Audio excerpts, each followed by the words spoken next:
Former Vice President Joe Biden says he will be more mindful of people's personal space, with 7 women now saying he touched them in an uncomfortable way. Biden, who's expected to join the Democratic presidential race, posted a Twitter video yesterday.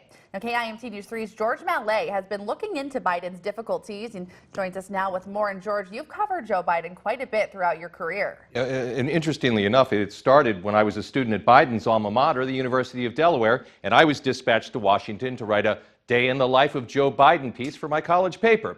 No doubt about it, the man who spoke at this reporter's high school graduation is in the hot seat. In that Twitter video, Biden said, quote, "Social norms are changing. I understand that, and I've heard what these women are saying."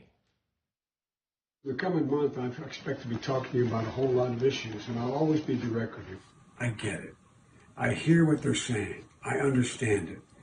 In the video, Joe Biden acknowledged his actions but did not apologize. In my career, I've always tried to make a human connection. We'll be more mindful and respectful of people's personal space, and that's a good thing. His comments come after 3 more women told the Washington Post Biden made them feel uncomfortable. One of those women, Val Conert-Yount, said while she was a White House intern in 2013, Biden pressed his forehead to hers. She remembers him telling her she was a pretty girl. Caitlin Caruso met Biden after she spoke at an event on sexual assault. Left his hand on my thigh, maybe in an attempt to console me, but regardless, it crossed my boundaries and made me feel uncomfortable. All the women maintain what they experienced was not sexual harassment or assault, but isn't behavior that should be tolerated. When President Trump was asked about Biden's woes, he didn't criticize his potential presidential opponent.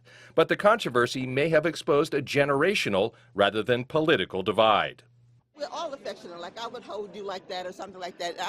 You would call that sexual because I held you like this? No. With the Me Too movement, I think sometimes people go a little too far with that. I think that we have a culture that finds that acceptable, and it's only recently that we've started to discuss it. I don't think it'll have any impact on his candidacy, unfortunately. Well, as the Democratic presidential field takes shape ahead of Biden's potential entry, Democratic candidates have responded to the allegations with varying degrees of delicateness. But Amy Raquel, most do not believe that in any way this disqualifies Joe Biden from running for president. All right, very interesting developing story. Thank you very much, George. And this week, a New York Times opinion writer penned a piece concluding the allegations against Biden are just one reason Biden is too out of step with his party to run for president. Still, there is a large school of thought that Biden is the Democratic Party's best chance to retake the White House in 2020.